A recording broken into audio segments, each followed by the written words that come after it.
ఈరోజు కాకినాడ జిల్లా తెలుగుదేశం పార్టీ అధ్యక్షులైనటువంటి మరియు ఉమ్మడి తూర్పుగోదావరి జిల్లా మాజీ జిల్లా పరిషత్ చైర్మన్ గారు అయినటువంటి జ్యోతుల నెహ్రూ తనయుడు జ్యోతుల నవీన్ కుమార్ గారు పుట్టినరోజు సందర్భంగా గోకవరం గ్రామంలో జగ్గంపేట నియోజకవర్గం గోకవరం గ్రామంలో ఈరోజు ఆయన పుట్టినరోజును ఎంతో ఘనంగా మరి తెలుగుదేశం నాయకులు కార్యకర్తలు నిర్వర్తించడం జరిగింది.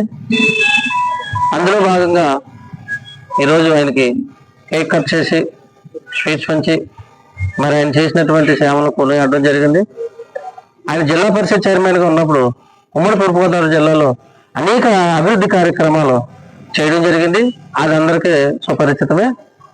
మరియు ఈరోజు జగ్గంపేట నియోజకవర్గంలో ఆయన ఎలక్షన్కి ముందుగా సొంత మేనిఫెస్టోలో అంటే ప్రభుత్వం నుంచి ఒక రూపాయి ఆశించకుండా ఆయన సొంత మేనిఫెస్టోలో వధువుకి నియోజకవర్గంలో ఉన్నటువంటి ప్రతి మహిళకు అంటే పెళ్లి కుమార్తెకి సొంతంగా వారి సొంత డబ్బులు నవీన్ గారు జ్యోతుల నెహ్రూ గారు ఫౌండేషన్ ద్వారా ప్రతి పెళ్లి కుమార్తెగా నియోజకవర్గంలో ఉన్నటువంటి వారికి 20,000 రూపాయలు మరి ఆయన ఆడపడుచుగా కట్నంగా ఇవ్వడం కూడా జరుగుతుంది.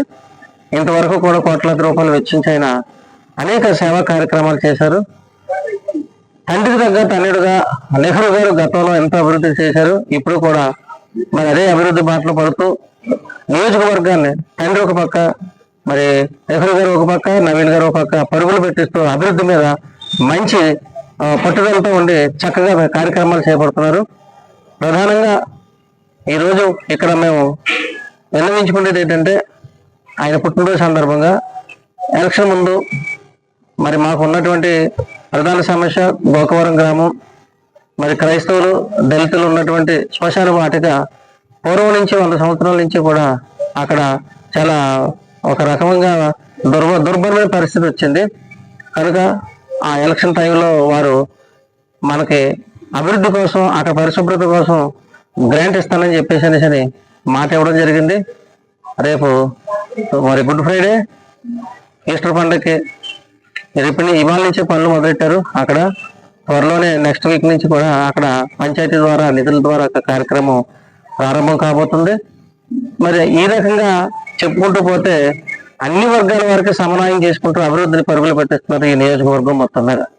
ఈ సందర్భంగా మరి భవిష్యత్తులో మాకు నవీన్ కుమార్ గారు కాబోయే నాయకుడు అని చెప్పేసి మేమైతే ఎక్కువగా ఆశిస్తూనే ఉన్నాము. కనుక ఈరోజు ఆయన పుట్టినరోజు సందర్భంగా మరి ఇక్కడ మేము ఎంత ఘనంగా జన్మదినాన్ని నిర్వర్తించుకోవడం మాకు చాలా గర్వంగా ఉన్నది. కనుక మరి మీడియా సోదరులందరూ సహకరించి ఇది మరి ప్రచురణ చేస్తారని చెప్పేసి అయితే మేమైతే ఆశిస్తున్నాం.